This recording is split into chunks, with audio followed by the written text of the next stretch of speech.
मथुरा की खबर आपको बता रहे हैं सबसे पहले, जहां आगरा दिल्ली नेशनल हाईवे पे बड़ा हादसा टल गया है।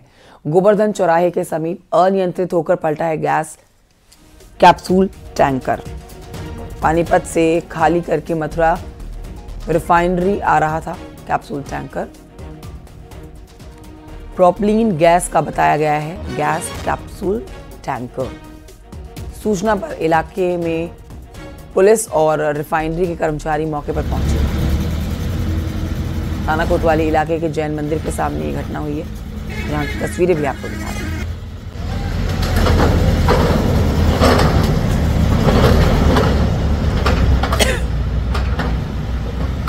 ये प्रोपिलिन का कैप्सूल है जो पानीपत से आ रहा था और रिफाइनरी के लिए जा रहा था और खाली है, पूर्ण रूप से खाली है।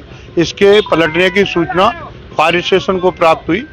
मैं एफएसओ अपनी फायर की टीम और फायर टैंकरों को लेकर घटनास्थल पर आया। इसका रेस्क्यू किया जा रहा है। इसको देखिए साइड पर लगा दिया गया है। इसमें प्रोपिलिन गैस नहीं है, खाली है, बस थोड़ी बहुत मात्रा में। अब ये सीधा हो गया, अब बाहर इजीली जा रहे हैं। अगर कोई इसमें किसी तरह की कोई कैजुअलिटी नहीं हुई है, कोई घटना नहीं, कोई जनहानि नहीं हुई है। फायर की टीम मौजूद है? हाँ, फायर की टीम हमारी मौके पर मौजूद है, फायर टैंकर की।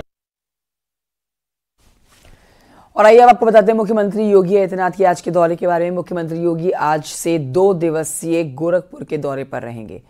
सीएम योगी गोरखपुर को करीब 1533 करोड़ रुपए के विकास कार्यों का न्यू ईयर गिफ्ट देंगे।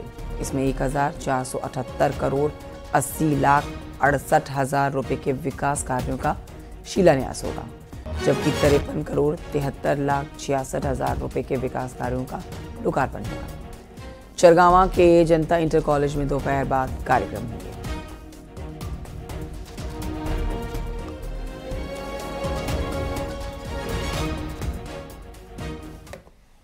संभल की खबर आपको देते हैं। संभल से बड़े अपडेट्स आए हैं, जहां पर सबसे पहले आपको बता रहे हैं संभल में बावड़ी के अंदर खुदाई को रोक दिया गया है। बावड़ी के अंदर कुएं से गैस निकलने के बाद एएसआई ने खुदाई को रुकवा दिया है। मजदूरों की शिकायत के बाद खुदाई को रोका गया है। सैकड़ों साल से बंद कुएं में गैस बनने की आशंका है। ये जो है धुआं के वजह से जो बंद कर दिया गया। कोई गैस से प्रतीत हुई? हाँ जी। तो एएसआई की टीम भी आई थी, क्या कह के गई थी? वो ये रुकवा गई थी, बोले इतना ही रहने दो, क्योंकि ये बाद में जो है इस चीज को करेंगे। अरे कितने दिन से आपकी यहाँ लेबर जो काम कर रही है? यहाँ जो है 13वां दिन है। कितनी लेबर होगी आपकी? मेरी जो लेबर 12-13 लेबर चल रही है। इसकी वजह थोड़ा सा जो अंदर से प्रतीत हो रहा है, धुआं निकलता हुआ, जो इसके अंदर की भूमि में मट्टी जमी हुई है तो उसकी गैस महसूस हो रही है और स्टाफ इस वजह से थोड़ा सा कार्य करने में ऑक्सीजन की कमी होने के कारण भी स्टाफ काम नहीं कर पा रहा है और इसको प्लानिंग के तहत काम किया जाएगा। नए साल के पहले दिन केंद्र सरकार ने कैबिनेट की बैठक में कई अहम फैसले लिए हैं। पीएम मोदी की अध्यक्षता में हुई केंद्रीय मंत्रिमंडल की बैठक में प्रधानमंत्री फसल बीमा योजना को 2025-26 तक जारी रखने को मंजूरी मिली है। इस बीच आपको यह भी बताएं कि कैबिनेट की बैठक में फैसला लिया गया है कि किसानों को 50 किलो डीएपी का एक बैग 1350 रुपए में मिलता रहेगा। सरकार ने डीएपी पर 3850 रुपए अतिरिक्त सब्सिडी देने का फैसला किया है। अंतर्राष्ट्रीय बाजार में बढ़ती कीमत के फैसले में ये फैसला लिया गया है, बढ़ती कीमत के चलते, ताकि बढ़ती कीमतों का असर किसानों पर ना पड़े। 2025 की बैठक कैबिनेट की जो हुई है, ये पहली बैठक 2025 की जिसमें किसानों को पूरी तरह से ये बैठक समर्पित कर दी गई है।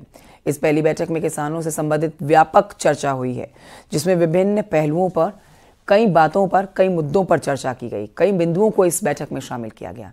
आज लिए गए फैसले पूरी तरह से किसानों के कल्याण पर केंद्रित रहे।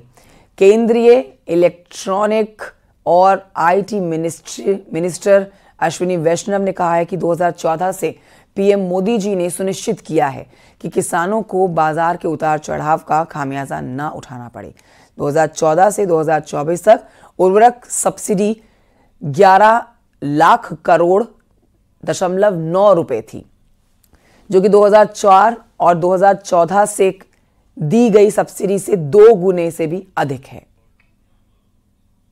बड़ा फैसला लिया गया है डीएपी फर्टिलाइजर्स के लिए एक्स्ट्रा सब्सिडी का package, one time special package माननीय प्रधानमंत्री जी ने दिया है। किसानों को डीएपी 50 किलो का बैग 1350 रुपए में मिलेगा।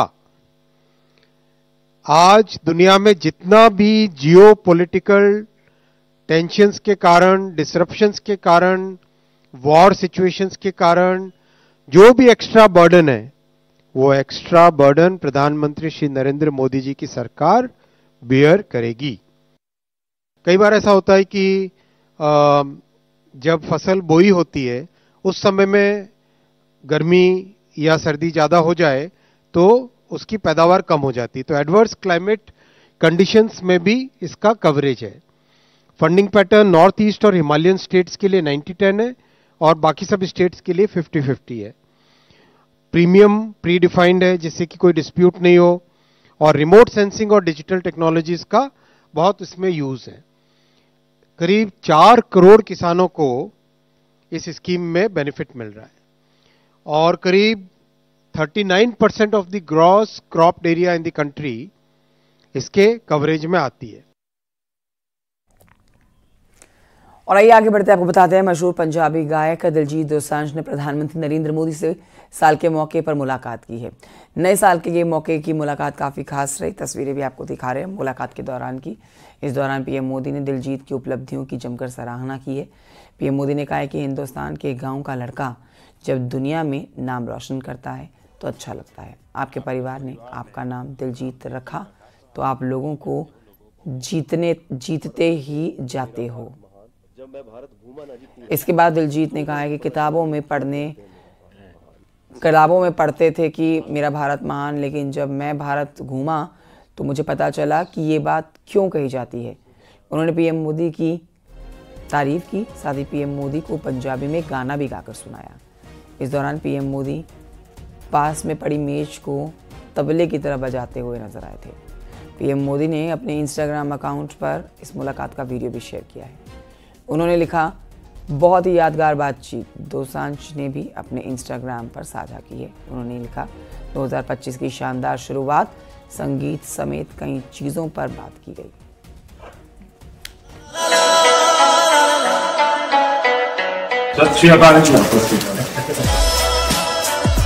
हिंदुस्तान के गांव का एक लड़का जब दुनिया में नाम रोशन करता है तो अच्छा लगता है। आपके परिवार ने नाम दिलजीत रखा तो आप जीतते ही जाते हो लोगों को।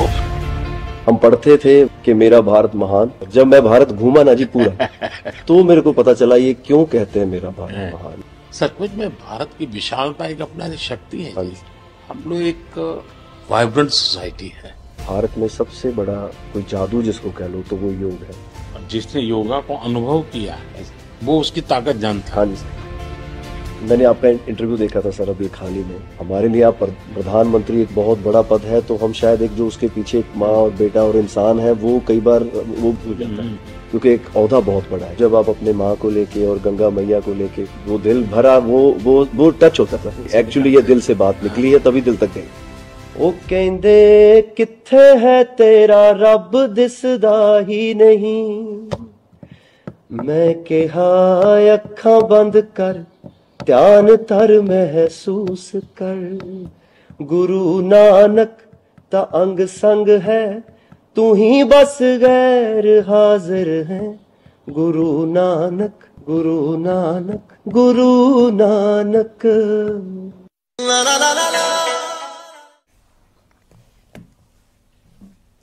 लखीमपुर खीरी में बीजेपी विधायक पर हमला। ये बड़ी खबर आपको दे रहे हैं लखीमपुर खीरी से, जहां पर बीजेपी विधायक सौरभ सिंह पर फायरिंग की गई है।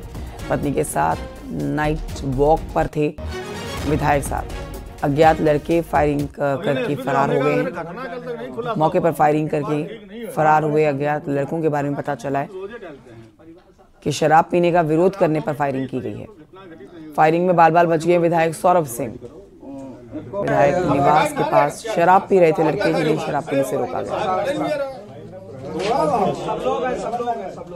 ये रूटीन में प्रतिदिन हम लोग खाना खा के बाहर टहलते हैं और ये रात के लगभग 10-10 के बीच की घटना है। हम लोग बाहर, हम हमारी पत्नी दोनों लोग घर के बाहर टहल रहे थे खाना खाने के बाद, और घर के बाहर जैसे लगभग हम लोग 50 मीटर दूरी पर आगे बढ़े, लगभग दाहिने हाथ पे 2 लड़के खड़े हुए थे। और हम लोग देखने के बाद कुछ गलत सलत बोले, तो हम लोगों ने उनको ललकारने के बाद उन लोगों की तरफ से भी जवाबी बातचीत हुई और हवाई फायर किया उन लोगों ने, और दोनों लोग घटना को अंजाम देने का भाग खड़े।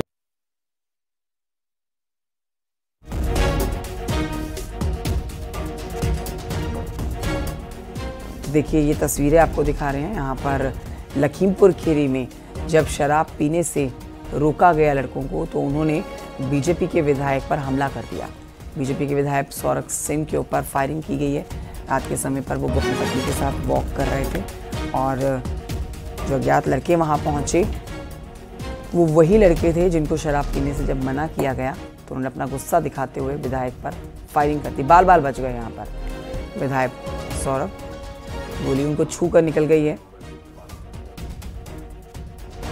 शराब पीने का विरोध करने पर फायरिंग की गई है। फायरिंग में बाल बचे विधायक सौरभ सिंह।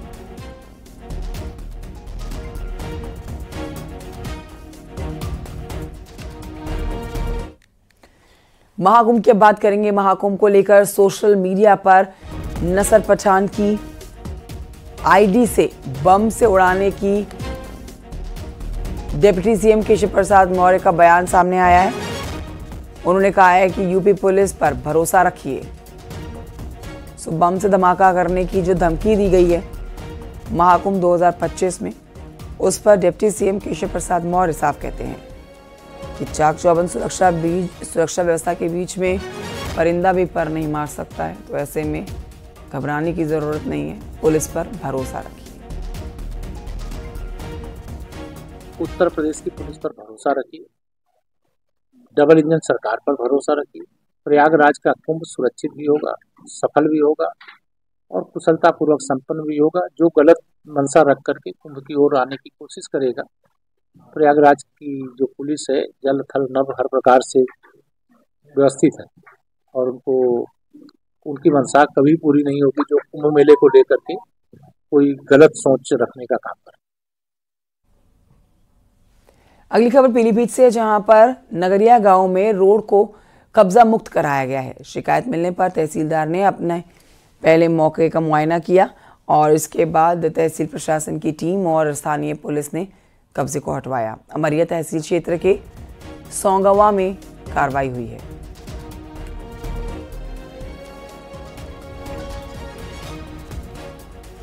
खबर अमेठी से, जहां पर जिला बदर बदमाश ने सुल्तानपुर में क्रिकेट मैच के दौरान गाली गलौज किया है। विवाद के बाद शाम को साथियों के साथ मिलकर 2 युवकों पर फायरिंग की गई है।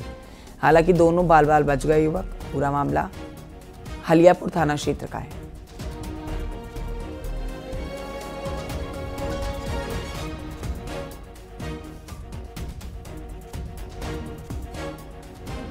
फायरिंग की तस्वीरें आपके सामने। जिला बदर बदमाश ने की है फायरिंग। एक्सक्लूसिव तस्वीरें आप देख रहे हैं, बिना किसी डर खौफ के। देखिए वीडियो भी बनाया जा रहा है, तब भी फायरिंग की जा रही है।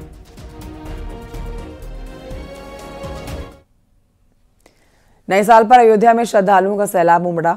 यहां पर लाखों की संख्या में श्रद्धालु पहुंचे जिन्होंने दर्शन किए। लोग सरयू में स्नान कर सिद्धपीठ हनुमानगढ़ी और प्रभु राम के दर्शन करके नए साल की शुरुआत करते हुए नजर आए। जय श्री राम के उद्घोष के साथ श्रद्धालु लाइन में लगकर अपनी रामलला के दर्शन करने का बारी का इंतजार करते रहे, ताकि पूरे साल भगवान राम की कृपा उन पर बनी रहे।